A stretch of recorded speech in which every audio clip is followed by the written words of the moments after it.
15 kilometre આઘેરાક Mahudha ગામમાં વિપ્ર ઈશ્વરભાઈને બ્રહ્મરાક્ષસનો વળગાડ થયો. એ પહેલાં તો આ ઈશ્વર પવિત્રપણે સ્નાન, સંધ્યા, ગાયત્રી મંત્રના જાપ અને ગામના દેવાલયોમાં આરતી, ધૂપ વગેરે નિયમિત કરવા જતા. પરંતુ આ વળગાડ થયા પછી તે બ્રાહ્મણનું પવિત્ર ખોળિયું સાવ ભૂલી ગયો. સદભાગ્યે એ સમયે શ્રીહરિ મહુધા ગામના ભાગોળેથી પસાર થયા. ગામના સૌ હરિભક્તોએ શ્રીહરિને રોક્યા. શ્રીહરિને ગામની ભાગોળે સભા કરીને ઢોલિયા લાવીને બેઠક કરાવીને વિરાજમાન કર્યા ને ત્યાં સભા કરી.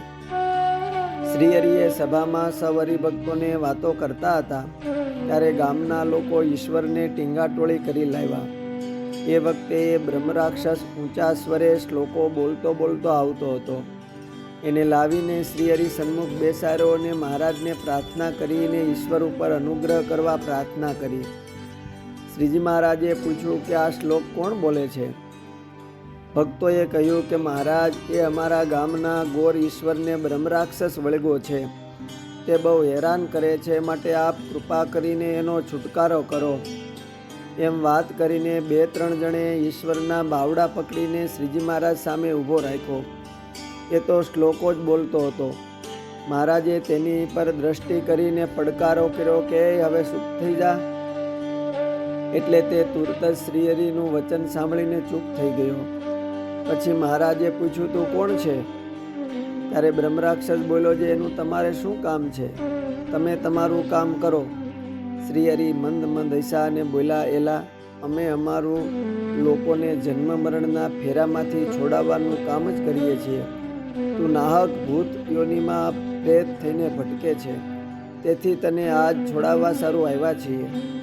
શ્રીજી મહારાજે એને સમજાવતા કહ્યું. એ સાંભળી ઈશ્વર ગોરના પિંડમાં રહ્યો બ્રહ્મરાક્ષસ ખડખડાટ જોરથી હસી પડ્યો. એની જરીએ દરકાર કર્યા વિના મહારાજ બોલ્યા, હવે ખોટા ચાળા ન કર, છાનો માનો નીકળી જા ખોળિયામાંથી. એ ક્યાં તમારો સત્સંગી છે?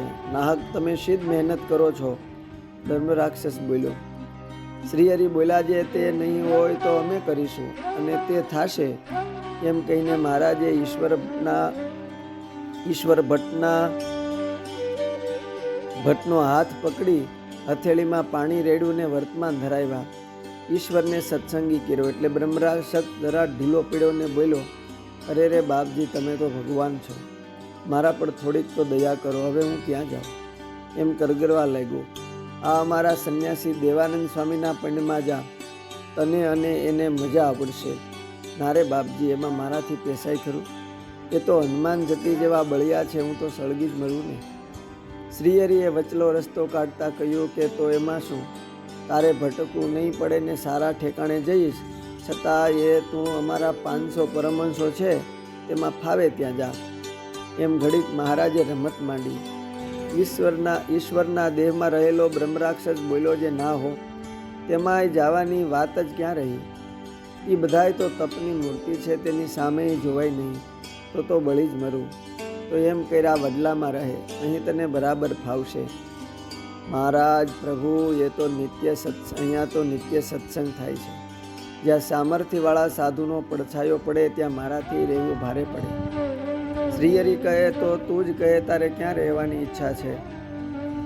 ત્યારે એ બોલ્યો કે તમારા સ્વરૂપનો જેને પૂરેપૂરો નિશ્ચય ન હોય કે સ્વામિનારાયણ કાંઈ ભગવાન થોડા છે, એ તો માણસ જેવા માણસ છે, એવી સમજણે કરીને પૂરતા વર્તમાન ન પાળે, તેમાં કહો તો રહું. ત્યારે મહારાજ બોલ્યા કે સત્સંગી માત્ર સૌ બરાબર સાંભળો.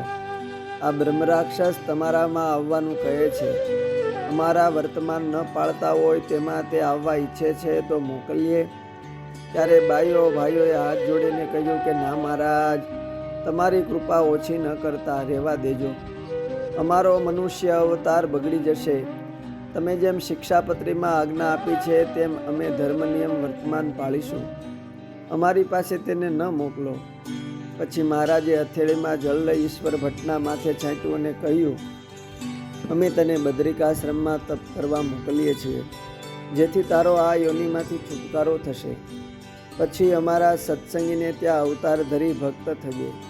આમ શ્રીહરિએ કૃપા કરતા તુરત મહુધાના એ વિપ્ર ઈશ્વરના દેહમાંથી બ્રહ્મરાક્ષસને મુક્ત કરીને બદ્રિકાશ્રમમાં તપ કરવા મેલો. અસ્તુ. જય સ્વામિનારાયણ. સત્સંગ સાગરના મોતી લેખ માળામાંથી.